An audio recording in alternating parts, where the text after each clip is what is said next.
there have been very few people in this country who, on the basis of their own merit, have contributed not only to the national discourse, to contemporary India and the future of India. तो इसलिए मैं समझता हूँ कि ऐसे लोगों की जो लाइफ की कथा है, लाइफ की जर्नी है, उसके बारे में हमें चर्चा करनी चाहिए।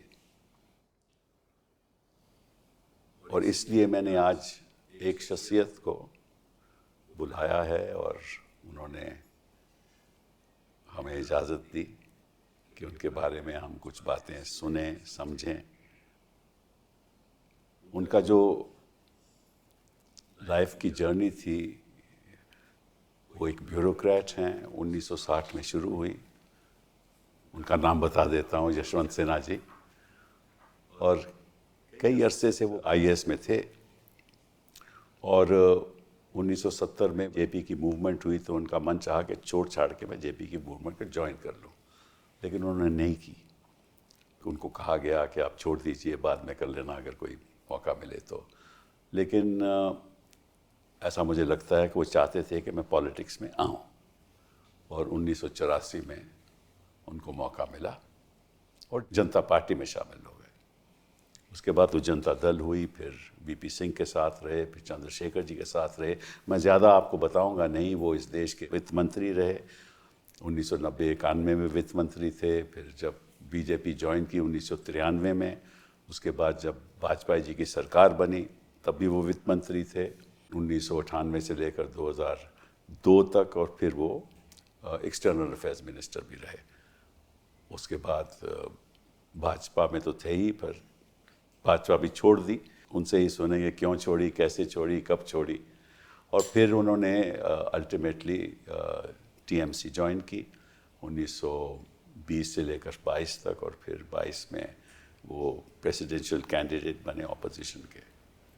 और फिर उन्होंने कहा कि मैं इसके बाद कोई पॉलिटिकल पार्टी ज्वाइन नहीं करूंगा और इंडिपेंडेंट रहूंगा और अपनी बातें देश के सामने रखूंगा। तो यशवंत सिन्हा जी, आपका बहुत बहुत स्वागत। मैंने सोचा कि आपके जैसे लोग जिन्होंने 1960 से लेकर आज तक हिंदुस्तान की राजनीति को सोचा है, समझा है और बहुत एक महत्वपूर्ण हिस्सा भी रहे उस जर्नी में। तो शुरुआत किससे करते हैं कि क्योंकि आप तो सेल्फ मेड हो, तो आपके परिवार के कितने लोग हैं, क्या कर रहे हैं, आपने आईएएस क्यों ज्वाइन की? आप तो लेक्चरर थे पटना यूनिवर्सिटी में, 2 साल आपने हिस्ट्री में लेक्चर दिया, पॉलिटिकल साइंस में लेक्चर दिया, तो आप आईएएस में क्यों आए? देखिए, उस समय जब मैं यूनिवर्सिटी में पढ़ रहा था तो जो आज अपॉर्चुनिटीज़ हैं वो उस ज़माने में नहीं थी। अगर आप समझते थे कि आप में कुछ काबिलियत है तो आप आईएएस आईएफएस के लिए ट्राई करते थे, सेंट्रल सर्विसेज के लिए ट्राई करते थे। वहाँ नहीं होता था तो स्टेट सिविल सर्विस एक ऑप्शन था। वहाँ भी नहीं हुआ तो फिर सेक्रेटेरिएट में क्लर्क बन जाइए, और नहीं तो टीचिंग में अगर आप खुशकिस्मत हैं तो यूनिवर्सिटी में लेक्चरर बन जाइए। प्राइवेट सेक्टर कोई प्रेफर्ड चॉइस नहीं था उस समय, और अपॉर्चुनिटीज़ भी बहुत कम थी। टी गार्डन्स में लोग जाते थे, टी गार्डन्स में जाते थे, और बिकॉज एक कंपनी हुआ करती थी जिसका नाम था मेटल बॉक्स, तो इसीलिए जो प्राइवेट सेक्टर में जाता था उसको लोग बॉक्स वाला बोलते थे हमारे यहाँ। Just as a matter of interest, my brother-in-law was the chairman of Metal Box. Okay. तो मेटल बॉक्स, तो फिर टिस्को टाटास का, चूँकि बिहार में जमशेदपुर में था तो कुछ लोग वहाँ भी जाते थे। तो ये ऑप्शंस थे। And my father, who is an advocate of the Patna High Court, was very keen that I should appear for the IAS और मैं IAS बन जाऊँ। तो फिर मैं जब मैंने एमए की परीक्षा पास की तो I was very lucky because तुरंत मुझे पटना विश्वविद्यालय में लेक्चरर की नौकरी मिल गई। फिर बिहार पब्लिक सर्विस कमीशन ने उसको कंफर्म भी कर दिया। तो I had the confirmed job of A lecturer in Patna university when I took the IAS exam 1959 और 60 में सेलेक्ट हो गए। तो सेलेक्ट हो गए You were 12th in the All India examination. I was 12th in the All India rank, but I'll tell you because ये मेरे जीवन का एक बहुत बड़ा regret है, अच्छा बहुत बड़ा regret। अच्छा I had done extremely well in the written examination, अच्छा but I ruined my IAS interview. Oh, I ruined it completely. I was so confident of myself कि it turned into some kind of arrogance. oh, I see. So when I faced the board, I was arrogant before them. Oh, I see. I should have been perhaps very polite and considerate, लेकिन मैं थोड़ा arrogant Oh, I see. मेरा behavior रहा। तो उन्होंने मुझे केवल 140 out of 400, they gave me 140, Oh, I see. which was just 35%. तो उसके बाद भी because I had done extremely well in the written exam, so I Still, हाँ I came 12th. लेकिन उसमें भी एक पेज था अच्छा कि the person who was 11th had the same marks as me, Oh, but because he had more marks in the written exam, in the interview, तो उसको 11th रखा, मुझे 12th। तो वो मेरे जीवन का आज तक मैं उसके बारे में सोचता हूँ तो मैं रिग्रेट करता हूँ कि भाई तो आप हमने वकील क्यों नहीं बने? हाँ वकील क्यों नहीं बने? आपके फादर वकील थे। हाँ बन सकते थे, लेकिन It's a loss to the profession, I can tell you that. Thank you. नहीं, माय फादर्स वकालत was very successful to begin with. उनके साथ एक ये हादसा हो गया कि he fell ill for about 6 months. Oh, I see. 6 महीने के लिए बिल्कुल बीमार पड़ गया। मैं तो बच्चा था, लेकिन उस पीरियड में सारे उनके जो क्लाइंट्स वगैरह हाँ, थे वो कहीं और से। वो इधर और उधर बिखर गए, और जब वो वापस लौटे तो ही हैड टू स्ट्रगल। तो उनके स्ट्रगल का मतलब था कि we were all struggling. Oh, I see. So I have seen very what shall I say, trying days in those days. कि when and where the next meal will come, वो हम लोग को नहीं पता था कभी कभी। एक दिन मैं घर लौटा शाम को तो मैंने देखा कि मेरी माँ जो है वो पूड़ी तल रही है। अच्छा तो मुझे बड़ा आश्चर्य हुआ कि पैसे कहाँ से आए कि पूड़ी बन रही है घर में। अच्छा Then I suddenly saw my father's law library was gone. He had probably sold all the books that he had. खैर, तो उस एक तरह के गुर्बत में हम लोगों ने जीवन जिया, लेकिन हमारे जितने भाई थे लगभग all of them were very brilliant students, more brilliant than me. लेकिन IAS में किसी का नहीं हुआ। अच्छा I was my father's last hope Okay. कि हम शायद बन जाए, तो इसलिए वो बहुत कीन थे। मैं जब इंटरव्यू के लिए आया दिल्ली तो मेरे साथ आए, अच्छा और इंटरव्यू से निकला तो बाहर वेट कर रहे थे। उन्होंने मुझसे पूछा कैसा हुआ, तो मैंने बताया कि मैंने तो ऐसे ऐसे बोल दिया। तो उन्होंने कहा चलो अगले साल की तैयारी करो। Then we went to Dehradun, जहाँ मेरे एक भाई थे बड़े जो इनकम टैक्स ऑफिसर थे, अच्छा तो उनके यहाँ हम लोग चले गए। देहरादून में क्या होता था कि अखबार एक दिन बाद लेट आते थे, अच्छा तो हमारे फादर बाहर बैठे रहते थे अखबार का इंतजार करते हुए। तो एक दिन लेट उनको ये रिजल्ट वहाँ पर दिखा, तो नज़र दड़ाई होगी तो देखा कि हम 12वें नंबर पर हैं, तो खुश होकर अंदर आए। अंदर आके हमसे उन्होंने भोजपुरी में कहा, जिसका हिंदी अनुवाद ये हुआ कि लो ऊपर ही हो।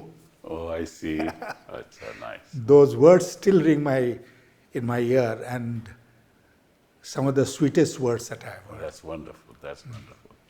तो फिर उसके बाद जब IAS में आए आप, तो फिर आपके कई महकमे आपने संभाले, और फॉरेन पोस्टिंग भी आपकी हुई, बॉन में हुई, फ्रैंकफर्ट में हुई, where you were the consul general. In between आपको कॉमर्स मिनिस्ट्री में भी काफ़ी और इंडस्ट्री में भी काफ़ी आपको एक्सपीरियंस रहा। और उसके बाद आपको क्यों ऐसा लगा कि जब 1974 में जेपी मूवमेंट शुरू हुई, क्योंकि आप you were a very successful IAS officer, तो आपको मन में क्यों लगा कि मैं छोड़ दूं? ऐसा हुआ कि I was a successful IAS officer, लेकिन कुछ हमारे आईएएस करियर में, जीवन में कुछ इस तरह की घटनाएं घटी जिससे मुझको निराशा भी हुई। अच्छा। मैं एक ज़िला था उस समय बिहार में, बिहार झारखंड एक थे, it was called Santhal Parganas, हाँ, I know Santhal. Largely predominantly a tribal That's district. Bihar का सबसे बड़ा जिला था विथ 44 ब्लॉक्स। तो मैं वहाँ का डिप्टी कमिश्नर बन गया। तो वहाँ डिप्टी कमिश्नर जब मैं था, इसी बीच में बिहार में रेजीम चेंज हो गया 67 में। आपको याद होगा कि बहुत सारे उत्तर भारत के प्रदेशों में कांग्रेस पार्टी हार गई जी हाँ। और कुछ मिली जुली सरकारें बनी, तो बिहार में भी बनी। और महामाया प्रसाद सिन्हा करके एक राजनेता थे, who became the chief minister. अच्छा। We also happen to be distantly related because he अच्छा। was also a Kayastha. तो वो आए हमारे यहाँ संथाल परगना में, Dumka was the district headquarters। तो वो आए तो कुछ बात बिगड़ गई। अच्छा। और मेरे लिए जीवन में Kapil ji, honour has been a very important issue, कि ऑनर के साथ मैंने कभी कॉम्प्रोमाइज़ नहीं की। तो वहाँ पे उनसे मेरा झगड़ा हो गया, अच्छा। माया बाबू से। तो नेचुरली बिटवीन द किस चीफ, बात पे झगड़ा हुआ?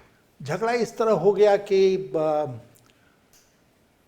कुछ लोग आगे उनसे मिलने, और जिगर के टुकड़े वो कहने के बहुत आदी थे, अच्छा अच्छा। और उन लोगों ने कुछ हमारी शिकायत की। ओ आई सी। हाँ, तो अक्सर होता है ये। हाँ, तो फिर तो उन्होंने हमसे पूछना शुरू किया उन सब लोगों के सामने सर्किट हाउस में कि इसका क्या हो रहा है, उसका क्या हो रहा है। और फिर उसके बाद क्या हुआ कि उनके साथ जो इरिगेशन मिनिस्टर आए थे, वो सीपीआई के थे, कम्युनिस्ट पार्टी ऑफ इंडिया के। उन्होंने किसी बात पर मुझसे कहा कि you don't deserve to be deputy commissioner. Oh I see. अब सबके सामने वो ये बात कह दी उन्होंने, अब मुझे बर्दाश्त नहीं हुआ। तो I looked at the chief minister and I said, sir I should not be treated like this. अच्छा। तो महाबाबू को लगा हमारी शक्ल से कि गुस्से में है, अब इस सभा को यहाँ भंग करना चाहिए। तो उन्होंने भंग कर दिया उसको। फिर हम लोग चाय का इंतजाम था, एक छोटे कमरे में चाय के लिए गए। वहाँ पर महामाया बाबू ने हमसे कहा कि डीसी साहब, आपको इस तरह का बर्ताव नहीं करना चाहिए था। अच्छा। तो मैंने कहा, साहब मुझे नहीं करना चाहिए था कि मंत्री महोदय को नहीं करना चाहिए था? ये जो पब्लिकली हमको डेनिग्रेट कर रहे हैं। कलेक्टर होते हुए काफी हिम्मत दिखाई आपने। हाँ, तो उसके बाद खैर वो बात बढ़ गई। I was the weaker party, he was the chief minister. वो लौट के पटना गए, वहाँ से चीफ सेक्रेटरी का फ़ोन आया मेरे पास कि भाई you have been transferred and you have been asked to report to Patna. अच्छा। क्या हुआ मैं नहीं जानता हूँ। मैंने कहा कि मैं जानता हूँ, मैं पटना आऊँगा तो आपको बताऊँगा। तो मैं ट्रांसफ़र हो गया और मैं पटना आ गया। पटना में because I had quarrel with the chief minister और आर्ग्यूड विथ हिम, तो no minister was prepare to touch me with a barge pole. Oh I see. हाँ, कि अपने विभाग में नहीं। तो हम छुट्टी पर चले गए। अच्छा। हाँ, 2 महीने के बाद मेरे जीवन में बड़ा भारी एक टर्न आया कि मेरा यहाँ कॉमर्स मिनिस्ट्री में हो गया एज अंडर सेक्रेटरी, बिकॉज हम गवर्नमेंट ऑफ इंडिया के लिए ऑप्ट किए हुए थे। तो कॉमर्स मिनिस्ट्री में केबी लाल द ग्रेट, यस, हम लोग उनको खुदा बोलते थे। He was the commerce secretary. My father in law was also in the ICS। तो दोनों कॉलीग्स थे मध्य प्रदेश काडर के। तो उन्होंने बताया होगा कि भाई नाम आया हुआ है। हाँ, नेचुरली। तो उन्होंने कहा बिल्कुल, वो चीफ मिनिस्टर से उसका झगड़ा हुआ है, तब तो मैं ज़रूर लूँगा। दैट वॉज केबी लाल। तो हम चले गए कॉमर्स मिनिस्ट्री में अंडर सेक्रेटरी हो गए साहब। और यूरोपियन इकोनॉमिक कम्युनिटी उस समय होती थी, कंट्रीज़ थे उसका जिम्मा उन्होंने हमको दे दिया। तो हम कॉमर्स मिनिस्ट्री में रहे, अंडर सेक्रेटरी, डिप्टी सेक्रेटरी, और फिर उसके बाद हमारी पोस्टिंग जर्मनी हो गई। पहले बॉन में, पर उसके पहले बाद बॉन में, फिर फ्रैंकफर्ट में एज कॉन्सल जनरल। और फिर मैं वहाँ से लौटकर जब आया तो I went back to Bihar. right. हमारे 3.5 साल प्लस 3.5 साल 7 साल हो गए थे बिहार से बाहर। You have to go back. तो I had to go back. तो बिहार वापस चले गए। फिर उसके बाद एक मिनिस्टर साहब थे बिहार के ही, लेकिन गवर्नमेंट ऑफ इंडिया में मिनिस्टर थे, AP शर्मा। तो वो हमको बहुत मानते थे। अच्छा। तो वो इंडस्ट्री मिनिस्ट्री में थे, तो वो हमको यहाँ ले आए और फिर मैं यहाँ 2 साल रहा। उसके बाद जनता पार्टी का शासन आ गया। कांग्रेस पार्टी हार गई, इंदिरा गांधी हार गई जी हाँ। 77 में। तो मैंने वेट भी नहीं किया कि मुझे रिलीफ किया जाए। मैंने अपना सामान बांधा और मैं पटना पहुंच गया। तो पटना में उस समय Jagannath Mishra was the chief minister. तो इतनी हिम्मत कैसे किया आपने, कि उस समय तो कोई नौकरी छोड़ता ही नहीं था, IAS तो कोई छोड़ता ही नहीं था। नहीं छोड़ता था, लेकिन मैंने कहा ना कि मेरा एक दुमका का एक्सपीरियंस जो था, that was very sad experience for me. और फिर मेरे साथ ऐसा हुआ कि मैं यहाँ दिल्ली में पोस्टिंग हमारी हुई जब ट्रांसपोर्ट मिनिस्ट्री में, तो साथ साथ हमको DTC का, दिल्ली ट्रांसपोर्ट कॉरपोरेशन का चेयरमैन बना दिया गया। अच्छा। वहाँ पर एक उभरते हुए कांग्रेस पार्टी के नेता थे जो ट्रेड यूनियन भी चलाते थे DTC में। अच्छा। और उनसे हमारी नहीं बनी, because he wanted to run the DTC। तो I said I am the chairman, I will run the DTC। तो झगड़ा हो गया उनसे भी, एक दिन का स्ट्राइक हो गया। उसके बाद फिर मेरा मन उब गया। क्यों उब गया? इसलिए उब गया कि मैंने ये सोचा कि मैं IAS में होते हुए कमज़ोर हूँ। दुमका में मेरे साथ घटना घटी तो मैं अपने को डिफेंड नहीं कर पाया, ये मेरे साथ घटना घटी तो मैं अपने को डिफेंड नहीं कर पा रहा हूँ। तो why should I be in this kind of A situation. इसी बीच में जयप्रकाश नारायण, जिनसे मैं बहुत प्रभावित था, मैंने कहीं अखबार में पढ़ा कि वो आए हुए हैं दिल्ली। तो on an impulse I called him up. और वो एक JJ सिंह करके जेंटलमैन थे जो फ्रेंड्स कॉलोनी में रहते थे। JP आते थे तो उन्हीं के यहाँ ठहरते थे। अच्छा। बड़ा सा मकान था उनका। तो मैंने अपॉइंटमेंट एक मांगा JP से, तो मिल गया। तो मैं गया JP से मिलने। तो JP रिमेंबर्ड कि मेरे साथ कुछ दुर्घटना हुई थी, मैं संथाल परगना से ट्रांसफ़र हो गया था।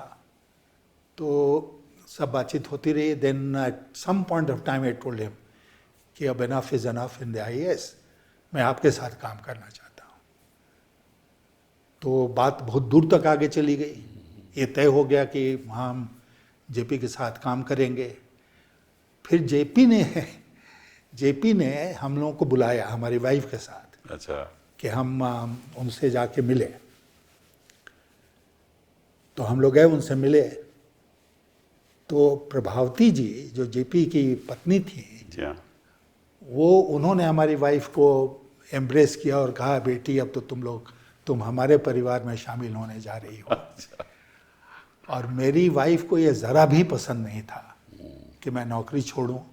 तो उनके आंख से एक आंसू टपका होगा। अच्छा। मैंने तो नहीं देखा, लेकिन JP ने देखा। Oh, I see. तो JP जब पटना गए तो he wrote me a very sweet letter.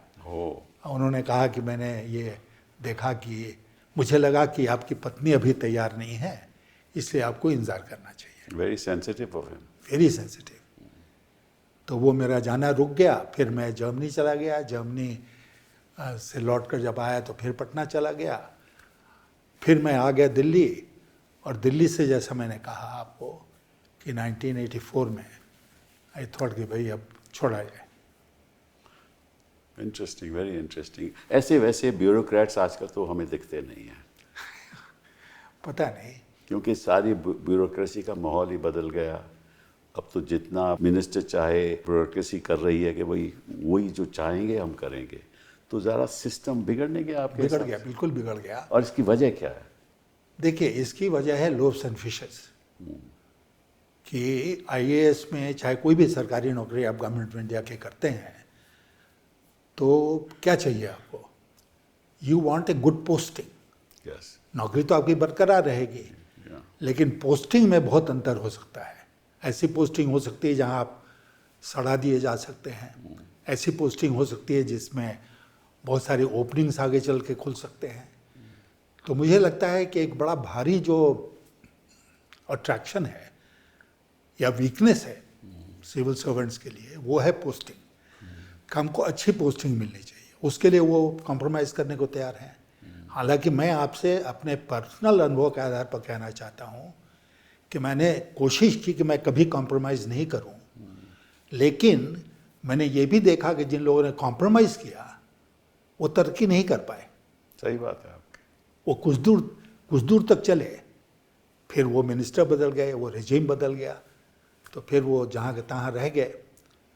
अब मैं जैसे आपको बताना चाहता हूँ कि मैं जब बिहार लौट कर गया 1977 में, I had never met Karpoori Thakur in my life. अच्छा, बट वो दुमका में जो घटना घटी थी सबको मालूम था। सबको मालूम था। कर्पूरी जी बिहार के चीफ मिनिस्टर बन गए।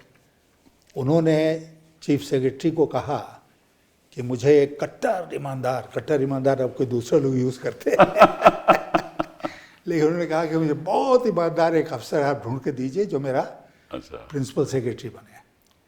तो चीफ सेक्रेटरी ने मुझे फ़ोन किया कि भाई 2-3 नाम हम लोग कंसिडर कर रहे हैं, would you like to go and serve as principal secretary to the chief minister.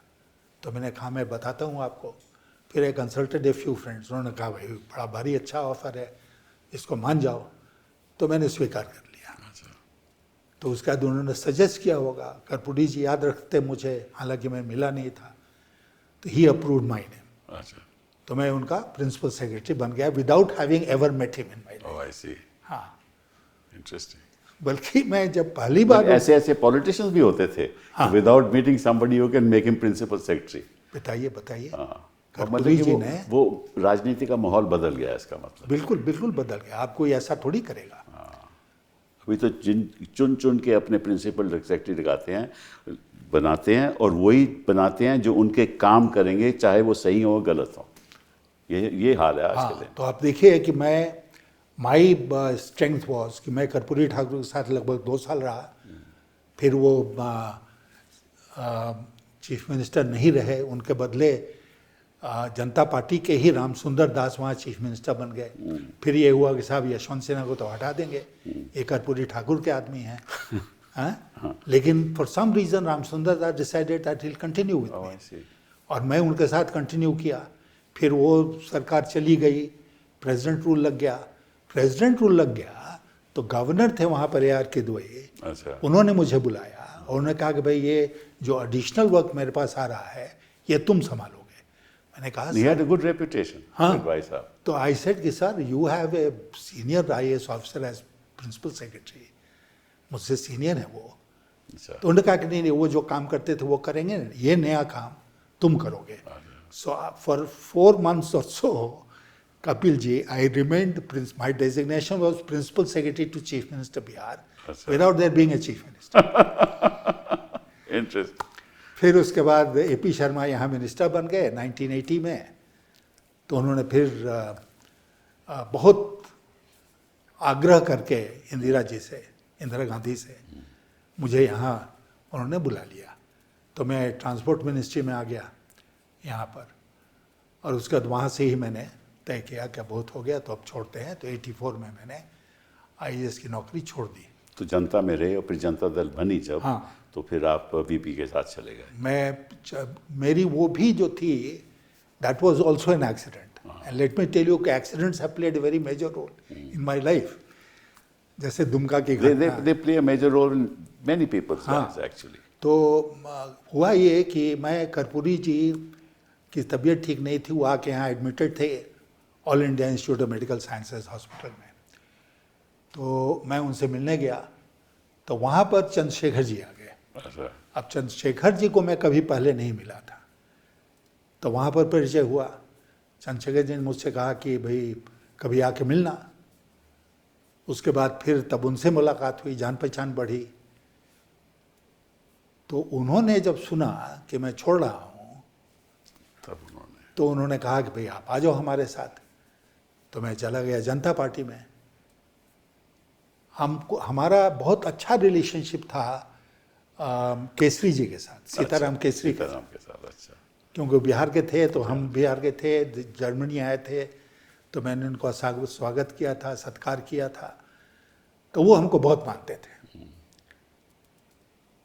तो उन्होंने बाद में हमसे कहा, अरे यशवंत तुमने हमको बताया नहीं तो तुमको कांग्रेस पार्टी में ले लेते, तुमको अपनी इस पार्टी से चुनाव लड़ाते, कहाँ तुम जनता पार्टी में चले गए। खैर, तो जनता पार्टी में चले गए, 1984 का चुनाव लड़ा, तो कोई जीतने का तो सवाल ही नहीं था, हार गए बुरी तरह। फिर लौट कर दिल्ली आए, चंद्रशेखर जी के साथ जनता पार्टी में काम करने में बड़ा मजा आया, because he was such a great person. उस तरह के बिरले होते हैं राजनीति में, उस पर्सनालिटी, डायनामिक आदमी थे बहुत। हाँ, और उस कैरेक्टर के लोग। सही बात। हालांकि उनकी बड़ी बदनामी कभी कभी लोग करते थे। मैं उनका वकील था, मेरे दोस्त भी थे। तो उनके साथ काम करने में मुझे बहुत आनंद आया। लेकिन मैं आईएएस की नौकरी छोड़कर आया था राजनीति में, तो एक स्टेज आया where I felt that we were just lost in politics. और उस समय But politics was going through very turbulent times उस समय also, उस ये भी तो समय। था ना। तो मेरे पास चॉइस था कि मैं कांग्रेस पार्टी में जाऊं या भारतीय जनता पार्टी में जाऊं, अगर मैं यहाँ से हटता हूं तो अडवाणी जी वाज कल्टिवेटिंग मी अच्छा, for some reason. So I decided to go with Bharatiya Janata Party. 1993। 1993 Advani ji address a press conference जिसमें उन्होंने कहा कि he is a Diwali gift for the BJP. I know, I remember that। अब बताइए, आज की बीजेपी कहेगी कि ये दिवाली कर्ज है। बट आपने बात की ना कि you never compromise with your honour, ये भी आपने कहा। तो ऑब्वियसली जब वीपी सिंह प्रधानमंत्री बने और आपको मिनिस्टर बनाने की उन्होंने इच्छा करी, तो सुना है कि आपको वो मिनिस्टर ऑफ स्टेट बना रहे थे, तो आपने इनकार कर दिया, वापस आ गए। हाँ, वो भी एक अजीब घटना घटी, क्योंकि वीपी सिंह मुझे अक्सर मुझसे मशवरा लेते थे, और जब वो अपने कैबिनेट का गठन कर रहे थे, काउंसिल ऑफ मिनिस्टर्स का, तो भी बुला के पूछा हमसे कि बिहार से मैं किसको लूँ, ये ऐसे करूँ या वो वैसे करूँ। तो आई टुक इट फॉर ग्रांटेड कि मुझे तो बनाएंगे ही, और मैं कैबिनेट पार्टी में मेरा जो पोजीशन था उसको देखते हुए मुझे कैबिनेट मिलना चाहिए था। तो मुझे जब मैं गया राष्ट्रपति भवन, तो वहाँ पर मुझे एक लिफाफा दिया गया जिसमें मेरा लेटर ऑफ अपॉइंटमेंट था एज मिनिस्टर, और प्योरली आउट ऑफ क्यूरियोसिटी मैंने उसको खोल लिया। खोल के मैंने पढ़ा, तो उसमें लिखा हुआ था, the president is please to appoint you as a minister of state in the council of ministers. जहाँ मैंने देखा कि मिनिस्टर ऑफ स्टेट, तो मैंने कहा कि एनफ इज एनफ, चलो वापस। तो वापस आ गए हम राष्ट्रपति भवन से, but I never regretted that decision. बाद में वीपी नहीं, I think it's the right thing to do. If you feel that कि भाई मेरी कोई इज्जत नहीं कर रहा, my capability is not being recognised, और ये हर एक पार्टी में होता है। होता लोग नाराज इसीलिए होते हैं, तो फिर काहे को उस वहाँ रहे आप। बट इन एनी केस आप मिनिस्टर ऑफ स्टेट तो बने नहीं, मिनिस्टर ऑफ फाइनेंस बन गए चंद्रशेखर के राज में, और फिर चंद दिनों के लिए, थोड़ी देर के लिए, लेकिन आपको बड़ी झेलना भी पड़ा। क्योंकि उस समय तो गिरवी रखना पड़ा अपना सोना, 400 मिलियन डॉलर हमें मिले बैंक ऑफ इंग्लैंड से। वो बड़ी मुश्किल टाइम होगा आपके लिए। बहुत ही मुश्किल टाइम था। और आपको याद होगा कि इराक का युद्ध शुरू हो गया। जी हाँ। अमेरिका ने हमला कर दिया इराक के ऊपर, कच्चे तेल की कीमत भाग गई एकदम आसमान छूते हुए। हम लोगों के फॉरेन एक्सचेंज रिजर्व्स बहुत कम थे। 2 हफ्ते के फॉरेन एक्सचेंज रह गए। नहीं, 1.2 बिलियन। अब ये एक पिक्चर आई है गवर्नर करके, उसमें वो उसी समय का दिखाते हैं। हालांकि वो पिक्चर में बहुत सारे फैक्ट्स गलत हैं, लेकिन फिर भी we went through a very trying time. और इसी बीच में क्या हुआ कि सरकार गिर गई। करेक्ट। अब मार्च में सरकार गिर गई, जून में चुनाव होना था। ये 2-3 महीने का पीरियड था। इसमें as a caretaker government all your options were limited, you couldn't do anything. तो बहुत मुश्किल में उस समय हम फंसे। और जो आपने सोना गिरवी रखने की बात की, जो आरबीआई के पास नहीं, स्टेट बैंक ऑफ इंडिया के पास स्मगल्ड सोना जो कस्टम्स वाले जब्त करते थे, वो स्टेट बैंक के पास रहता था। अच्छा, तो that was not part of our reserves. ऐसी। तो हमको ये एडवाइस किया हमारे मिनिस्ट्री के लोगों ने और आरबीआई के गवर्नर ने कि उस सोना को हम लोग गिरवी रखें और जो भी हम लोगों को 300-400 मिलियन डॉलर मिलता है उससे तब तक लेकर काम चलाएं। तो I agree to that suggestion, prime minister also agree to that suggestion, और this is how that 20 tons of gold was shipped। अच्छा, ये नहीं मुझे मालूम था कि वो कस्टम्स का सीज्ड सोना था, ये नहीं हमें मालूम था। हाँ, कस्टम्स का सीज किया हुआ था बाद में। और मैं I don't hold it against doctor Manmohan Singh कि बाद में जब वो फाइनेंस मिनिस्टर बने तो 40 और 44 टन्स ऑफ आरबीआई गोल्ड, अच्छा, which form part of our reserves, उसको गिरवी रखना पड़ा था उस समय भी स्थिति बहुत खराब थी। To get over the crisis. That's correct. और उसमें आईएमएफ, हमको याद है कि हम लोग आईएमएफ गए, we got some concession, some loan from them, but उनका ये था कि भाई बजट प्रेजेंट करो, Yeah. एक रिफॉर्म ओरिएंटेड बजट हो, तब हम लोग कंसिडर करेंगे आपको लोन देना। और हम बजट प्रेजेंट नहीं कर पाए। कैसे केयरटेकर गवर्नमेंट थी, क्या करती हाँ, है? केयरटेकर गवर्नमेंट बन गई, तो उससे बड़ी मुश्किल में फंसे। तो the economic journey of India 1960 से लेकर 1993 तक, समझ लीजिए 92 तक, एक अलग जर्नी थी। फिर उसके बाद जब डॉक्टर साहब आए, मनमोहन सिंह फाइनेंस मिनिस्टर बने, फिर लिबरलाइजेशन प्रोसेस हुआ, उसके बाद की जर्नी एक अलग जर्नी है, ठीक है ना। और हमारी जो कमांड इकोनॉमी थी उसको लिबरलाइज कर दिया गया, वेरी अपॉर्चुनिटीज़ मिली। तो फिर जब बीजेपी में आप रहे और 1998 में फिर आप फाइनेंस मिनिस्टर बने, इस बीच कई सरकारें आए, आपको मालूम है।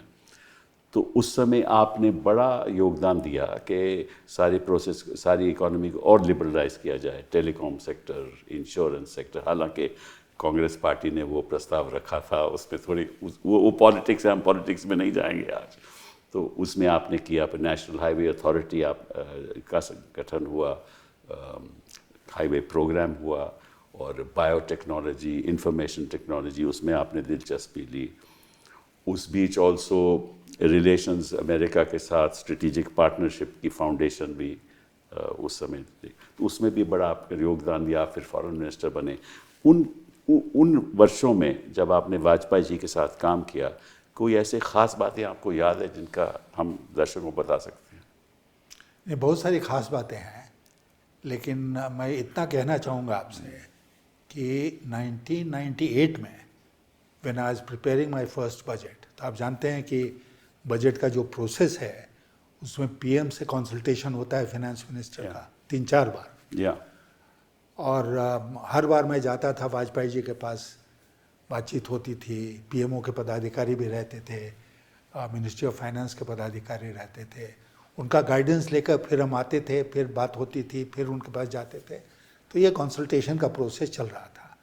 मैं ये कहना चाहूँगा कि एक बार भी वाजपेयी जी ने, या तो फर्स्ट बजट जो मैंने प्रेजेंट किया उसमें, या उसके बाद 4 और बजट जो मैंने प्रेजेंट किया, एक बार भी वाजपेयी जी ने मुझसे नहीं कहा यशवंत जी ये कदम मत उठाइए क्योंकि इससे हमारे वोट बैंक के ऊपर असर पड़ेगा। एक बार भी नहीं। We took some very tough decisions. और मैं वो, आप जानते हैं कि मिली जुली सरकार थी। जी हाँ, जी। And subsidy, petroleum subsidy, food subsidy, ये सब बड़े मेजर इश्यूज थे। जी हाँ। ट्रांसपोर्ट सब्सिडी, और सब्सिडी को टच करना बहुत पॉलिटिकल हाराकीरी। हाँ हाँ बिल्कुल। तो वो हम करते थे। तो अब एग्रीकल्चर, तो ये जो है हमारे पार्टनर्स पंजाब के, वो खड़े हो जाते हैं डंडा लेके कि नहीं करने देंगे। कोई और कुछ करो, टच करो, तो उसमें और लोग खड़े हो जाते थे। It was difficult. बट मैंने बराबर ये महसूस किया है कि कम से कम ये था कि भाई हमने 3 कदम आगे बढ़ाए। जी हाँ, जी हाँ, बिल्कुल। तो हमारे ऊपर बहुत प्रेशर पड़ा, तो मैंने 1 कदम वापस ले लिया, लेकिन 2 कदम बरकरार रहे। इनफैक्ट आपको याद होगा कि हमको रोल बैक सिन्हा लोगों ने, हाँ बिल्कुल, मैं नाम कहने दे दिया वाला था। हाँ, क्योंकि जब प्रेशर पड़ता था तो आप कुछ- रोल बैक करते थे। तो रोल बैक करते थे।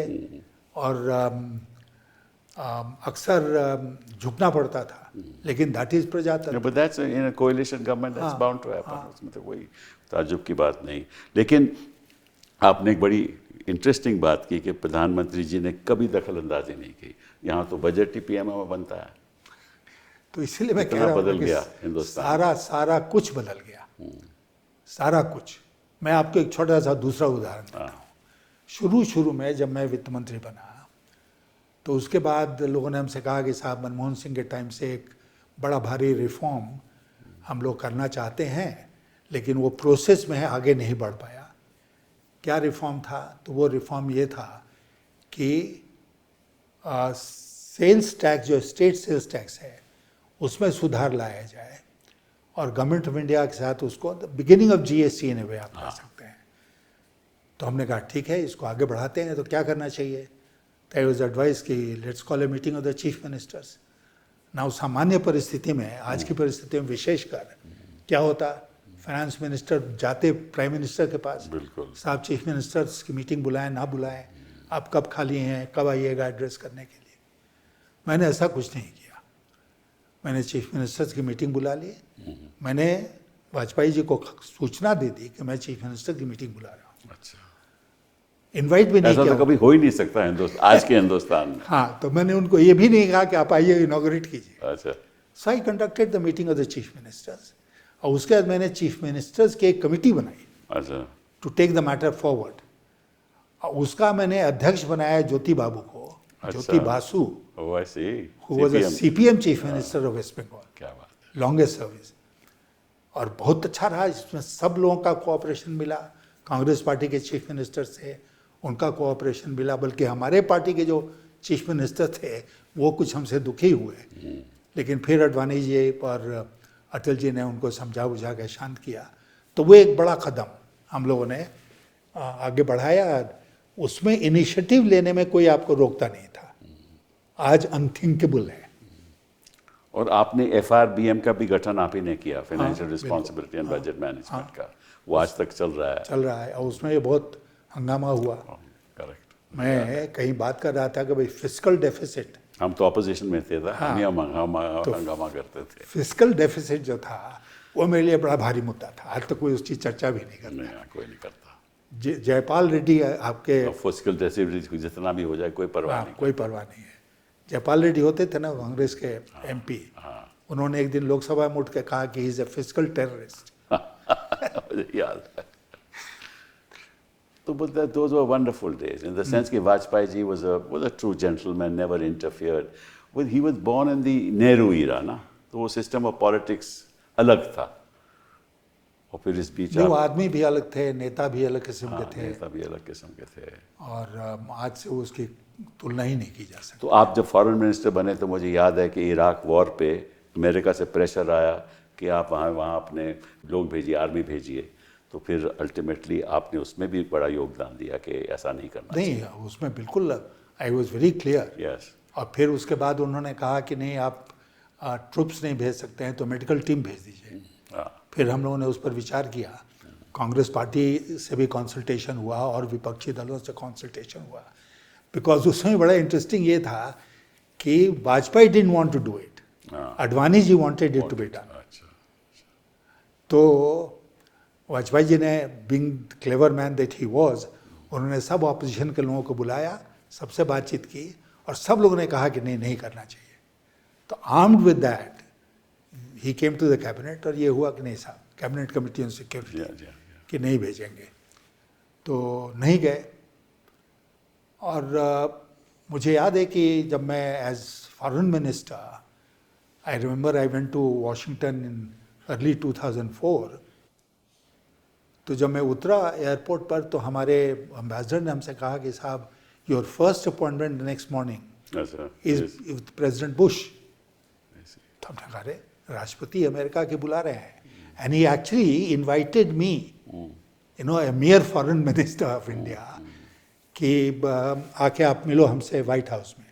और मैं गया, फेमस ओवल ऑफिस में बैठा, उनके साथ 20-25 मिनट की चर्चा हुई और इधर उधर की बातें कोई बहुत ज़्यादा नहीं। उनकी पूरी कैबिनेट वहाँ पर थी, नेशनल सिक्योरिटी एडवाइज़र थे, फिर बाद में स्टेट डिपार्टमेंट में जो मेरी मीटिंग होनी थी वो सब हुआ। एक बात लेकिन मैं यहाँ कहूँगा, I was probably the first and so far the only foreign minister of India who has met the president in his own capacity in the White House. In the white house. लेकिन हम लोगों ने घर यहाँ आके हिंदुस्तान में ये नहीं कहा कि डंका बज रहा है, डंका बज रहा है। मैंने कहा आपने कोई सेल्फी नहीं किया वहाँ, नहीं, दिखाया नहीं, मतलब कि बुश साहब गोदी के मीडिया दस्तखत नहीं से, था उस समय। हाँ, उस समय गोदी मीडिया बुश नहीं। साहब के दस्तखत से वो आया भी। आप जानते हैं उनका सिस्टम, बिल्कुल बिल्कुल। कि उनका आया, मेरे हम वो दोनों बैठे हुए हैं ओवल ऑफिस में, लेकिन डंका बज रहा है ये किसी ने नहीं कहा, जबकि डंका बजना शुरू हो गया था इंडिया का।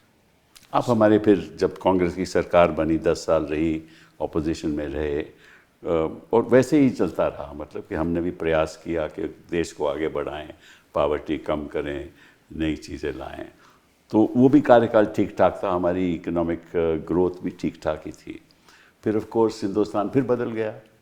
मतलब कि 1950 से लेकर 1992 तक, 92 से लेकर 2014 तक, और फिर 2014 हिंदुस्तान का नक्शा बिल्कुल बदल गया। आपके क्या ख्याल आते हैं इस, ये जो नया नक्शा है हिंदुस्तान का, हम कहाँ जा रहे हैं, कहाँ पहुँचेंगे? कहीं नहीं पहुंचेंगे। अच्छा, इस रास्ते चल के हम कहीं नहीं पहुंचेंगे। मैं थोड़ी देर पहले आपसे सब्सिडी की बात कर रहा था। जी हाँ। आप ओवर 80 करोड़ लोगों को इस देश में मुफ्त का भोजन दे रहे हो, वो पैसा कहाँ से आ रहा है? अभी तो गॉड हैड बीन काइंड, तो हमारे पास स्टॉक्स हैं फूड ग्रेन्स के, तो क्या नहीं होंगे तो इंपोर्ट करके खिलाएंगे उनको। और आप खुद दावा करते हो कि मैंने जो पॉपुलेशन बिलो पॉवर्टी लाइन है उसको वास्टली रिड्यूस कर दिया, and that is less than 5 crore, और फिर 80 करोड़ को आप क्यों खाना दे रहे हो मुफ्त का? ये क्या तुक है? 25 किलोग्राम तो कोई परिवार हजम खाता भी नहीं सकता। है, खाता भी नहीं है, खाता भी बेचता नहीं है है। मार्केट हाँ, में जाके। मार्केट में। तो ये सब जो है, अभी जो अनफॉर्चुनेट सिचुएशन है हमारे देश में, कपिल जी, वो ये है कि एक तरफ हम केवल हिंदू मुसलमान, और मौका मिला तो हिंदू क्रिश्चियन कर रहे हैं, और दूसरी तरफ मुफ्त में भोजन दे रहे हैं। Yeah. ये जो अब तो खैर वो परिस्थिति बदल रही है, वोट बैंक इसके बावजूद खिसक रहा है, लेकिन वोट बैंक का ये बड़ा कारण था कि लोग कहते भाई कुछ भी हो लेकिन खाना तो हमको मिल रहा है। हाँ। घर मुफ्त में मिल ही रहा है, बिजली मुफ्त में मिल ही रही है, खाना मुफ्त में मिल ही रहा है, एजुकेशन मुफ्त में मिल ही रहा तो है। इससे एम्पावरमेंट तो होती नहीं जब नहीं। तक एम्पावरमेंट, इसीलिए तो जंतर मंतर में लोग आ गए। लेकिन देखिए आपके टाइम भी देखिए, कोई अगर मंत्री गलती करता था और वो रिज़ाइन करता था, उसके खिलाफ कार्रवाई होती थी। हमारे मंत्री कईयों ने रिज़ाइन किया, शिवराज पाटिल ने रिज़ाइन किया, कईयों ने किया।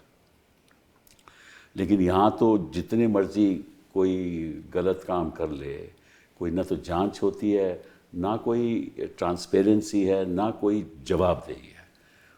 और हिंदुस्तान कब तक इसको सहेगा? देखिए, ट्रांसपेरेंसी तो बिल्कुल समाप्त हो गई, और मैं मानता हूँ कि किसी भी प्रजातंत्र में ट्रांसपेरेंसी सबसे बड़ा एक गुण है जो होना चाहिए। और दूसरा है कंसेंसस, सहमति के आधार पर चलो। अब ना सहमति बची, जो पार्लियामेंट का हाल है वो देख रहे हैं आप, और ना कंसेंसस हो रहा है, ना कुछ हो रहा है, और एकदम एक तरह से हम कॉन्फ्रंटेशन के रास्ते पर हैं कि तुम ऑपोजिशन में हो तो तुम मेरे दुश्मन हो। यूपीए की बात आपने की, मुझे याद है Pranab Babu used to be the political manager. Absolutely. Doctor साहब तो बहुत कम इसमें ये लेते थे, लेकिन Pranab He Babu used to reach out to everybody. हाँ, प्रणब बाबू बिल्कुल। और एक दिन हमको याद है लोकसभा में कुछ बड़ा गर्मा गर्मी हो गया, house had to be adjourned, he walked across to me and he said, भाई यशवंत हमने कुछ गड़बड़ कर दिया क्या? तो हमने कहा नहीं, थोड़ा नहीं, मुझे याद है वो वाकई, मुझे याद है। हाँ, तो I was there in the house. हाँ, तो हमने कहा थोड़ी आवाज़ ऊंची होगी, व्हेन वी असेंबल, तो आप उठ के कुछ बोल दीजिए इसके बारे में। उन्होंने बोल दिया, हाउस शांत हो गया। तो वो डिफरेंट किस्म के लोग थे, लोग ही डिफरेंट थे, आज के लोगों से बिल्कुल अलग। और फिर इंटरेस्टिंग बात यह है कि जब प्रेसिडेंशियल नॉमिनेशन होना था तो आपने प्रणब बाबू का साथ दिया और भाजपा आपसे बहुत नाराज़ हो गई, ये भी बात सही है। हाँ है। फिर आपने भाजपा छोड़ भी दी थी। तो इंटरेस्टिंगली शायद आपको याद नहीं होगा कि मैंने पहली बार आपका परिचय तब हुआ था जब हमारे घर आप चंडीगढ़ आए थे। मेरा भाई आपका बैचमेट है 1960 में, तो आप हमारे यहाँ आए थे, मुझे वो दिन भी याद है, आज के दिन याद है। और मेरे जो भाई हैं कंवल सिब्बल, वो आपके फॉरेन सेक्रेटरी थे। हाँ बिल्कुल। और वो भी बड़ी तारीफ़ करते हैं आपकी कि हमेशा कोई दखल अंदाजी नहीं होती थी, और आज के दिन तो फॉरेन सेक्रेटरी की तो कोई अहमियत ही नहीं है। तो आपको मैं एक घटना बताऊं? हाँ बताइए। चेंज हो गया, जसवंत सिंह फॉरेन मिनिस्टर से हट के फाइनेंस में चले गए, आप यहाँ आ गए। मैं यहाँ आ गया विदेश मंत्रालय में। इसी बीच में एक फाइल गई थी पीएमओ में, अब पीएम के दस्तखत से वापस आई, जिसमें ये आदेश हुआ था कि जो बॉम्बे का घर है वो नस्ली वाडिया को दे दिया जाए। बड़ी भारी प्रॉपर्टी थी। जब वो फाइल वापस लौट कर आई तो आई वो आपके भाई कंवल सिब्बल के पास, फॉरेन सेक्रेटरी के पास, तो वो लेके मेरे पास आए। उन्होंने कहा साहब ये गलत फैसला है। हमने कहा मैं सहमत हूँ आपसे, ये गलत फैसला है, लेट्स आस्क फॉर रिकंसिडरेशन। तो he wrote a long note, और उसके बाद हम लोगों ने फिर वो फाइल सबमिट की पीएमओ में, and it came back with the PM's order कि मत करो। अच्छा, ये बहुत कम लोग जानते हैं इस बात को, लेकिन कंवल सिब्बल उस समय bureaucrats would stand up for the right thing. बिल्कुल नोबडी यूज्ड टू माइंड। हाँ, nobody used to mind. In fact it was appreciated, नहीं तो ऑर्डर बदलता नहीं। और ये जो राम मंदिर में हुआ है ये घपला, इसका प्रभाव पड़ेगा आप? बहुत, हमको लगता है कि इसका बहुत प्रभाव ऑलरेडी पड़ रहा है जनमानस पर। क्योंकि देखिए, जो फैक्ट है वो ये है ना कि ये लोग रिलीजन और हिंदुत्व वगैरह में कोई इंटरेस्ट इनको नहीं है। They were using it as a political tool, vote bank के लिए यूज़ करते थे। और उसके बाद अब वहाँ पर जो चढ़ावा आ रहा है उसमें चोरी हो रही है। तो इसका जनमानस के ऊपर बहुत प्रभाव पड़ा है, और हमको आने वाले दिनों में इसका असर देखने को और ये जो बांकीपुर की हार है इनकी, प्रशांत किशोर की जीत है, you think it's a signal of what's going to happen in Bihar? मैं मानता हूँ कि इट इज़। अच्छा, जब वहाँ के मुख्यमंत्री महोदय कहते हैं कि मैं फिजिक्स की यूनिवर्सिटी खोलूँगा। बिहार में बिहार बैकवर्ड रहा, बिहार में बहुत कमियां रहीं, लेकिन बिहार एक पढ़ा लिखा प्रदेश है। बिल्कुल बिल्कुल। और हम लोगों को कभी एक हीन भावना नहीं पैदा हुई मेरे अंदर कि मैं पटना यूनिवर्सिटी का प्रोडक्ट हूँ। लेकिन अब कहने में शायद शर्म आए, जो फिजिक्स का यूनिवर्सिटी खोल रहा है ऐसा चीफ मिनिस्टर बिहार को मिला है जिसकी अपनी डिग्री का पता नहीं है, तो क्या कहा जाए। देखिए, जब एक स्टेज आता है, मुझे लगता है कि आज शायद प्रधानमंत्री जी उस स्टेज में आ गए हैं जब उनको ये लगता है कि हम कुछ भी कर सकते हैं। हाँ, करेक्ट। और कुछ भी करके हम निकल जाएंगे, जनता उसको स्वीकार कर लेगी। डिमोनेटाइजेशन कर दिया, कितना बुरा असर पड़ा अर्थव्यवस्था के ऊपर। और बुरा असर ही नहीं पड़ा कपिल जी, मैं आपसे ये कहना चाहूँगा कि क्या आप जानते हैं, आप पार्लियामेंट में इतने वर्षों से, आप बताइए कि एक भी केस कोई हुआ ब्लैक मनी के खिलाफ? बिल्कुल भी नहीं, बिल्कुल। तो क्या मतलब इसका मतलब ये हुआ कि almost 100% of the cash was converted. It was all converted, Yes. It became white money. सही बात है। किसकी मदद के लिए? लेकिन अब ये देश सवाल नहीं आपको पूछता मालूम है कि क्यों हुआ ये सब? नहीं, मैं जानता हूँ। तो इसीलिए तो उन्होंने किया। और फिर कह रहे थे कि मुझे 32 दिन दे दो, चौराहे पे जो आप सजा दोगे। तो ना चौराहे पे कोई गया तो सजा मिली, सजा तो हम भुगत रहे हैं कितने सालों के इनके कार्यकाल में। और ये जो जंतर मंतर का मूवमेंट है, ये भी अक्रॉस कास्ट लाइन है अकॉर्डिंग टू मी। हाँ है, बिल्कुल। और मैं आपसे ये भी अर्ज करना चाहूँगा कि इस देश में ऐसे बहुत सारे चुनाव हुए हैं जहाँ people have just given up on caste. That's right. और मुझे लगता है कि अगला जो भी चुनाव होगा, जब नहीं, भी आपका बांकीपुर का चुनाव, हाँ इट्स इटसेल्फ इज एन हाँ, ये बिल्कुल। तो इसलिए नहीं, ये जो तीनों उपचुनाव हुए, बांकीपुर, दातिया तो जीत ही गई, माने प्रशांत किशोर जीत गए और कांग्रेस पार्टी जीत गई, और गुजरात का जो उपचुनाव हुआ, इसमें इनका वोट शेयर बहुत कम कलेप्स हुआ, किया है। कलेप्स किया, करेक्ट। अब कुछ गुजरात के लोग भी कह रहे हैं कि भैया ये विकसित भारत की बात हो रही है, वहाँ पानी पानी में लोग जो जो अब इनका बनारस है, ये तो क्योटो बनाने वाले थे, वहाँ तो आप देख रहे हो कि क्या हो रहा है बनारस में। तो ये ज़्यादा तेज चलने नहीं वाला नहीं है। तो फिर ऑपोजिशन को भी इकट्ठा होना चाहिए अब। मैं समझता हूँ कि इकट्ठा होना चाहिए। हमको लगता है कि opposition should get together and start A popular movement. Yes, movement, इनको सड़कों में उतरना चाहिए, बिल्कुल बिल्कुल। सरकार का विरोध करना चाहिए। और मेरे हिसाब से सरकार का नहीं, वो तो खैर विरोध करना ही चाहिए, बट सड़कों पे उतरना चाहिए against the election commission of India. Also, ठीक है ना, बिल्कुल। ये बहुत ज़रूरी है। और जो जुडिशरी में अन्याय हो रहा है उसको भी उजागर करना चाहिए कि भाई, अभी मैंने पढ़ा कि टिस्ट के स्टूडेंट्स ने कहीं बोला कि भाई शारजिल इमाम को और उमर खालिद को रिलीज़ करना चाहिए। जज ने बेल नहीं दी कि दिस इज़ एंटी नेशनल। किस किस्म की जुडिशरी है और किस किस्म का इलेक्शन कमीशन है। तो ये तो एक नेशनल मूवमेंट बनना चाहिए। बिल्कुल। इन संस्थाओं को अपना सही काम करना चाहिए, अदरवाइज तो मामला बड़ा बिगड़ जाएगा। तो नहीं, इलेक्शन कमीशन ने तो खैर हद ही कर दी। मैं कहीं कह रहा था कि I was always very proud of the fact that I was in the Indian administrative service, लेकिन चीफ इलेक्शन कमिश्नर श्रीमान ज्ञानेश जी को देखकर मुझे अब शर्म आती है। Very sad, but your journey is a matter of inspiration for many. और इसीलिए मैंने सोचा कि आपसे आज दिल से बातचीत की जाए, ताकि जनता को पता चले कि ऐसे लोग भी हिंदुस्तान में थे, ब्यूरोक्रेसी में, मंत्रालय में, जो सही काम करते थे और अपने ऑनर को करेक्ट करते थे, प्रोटेक्ट करते थे, चाहे कोई कुछ भी हो जाए। तो बहुत बहुत धन्यवाद।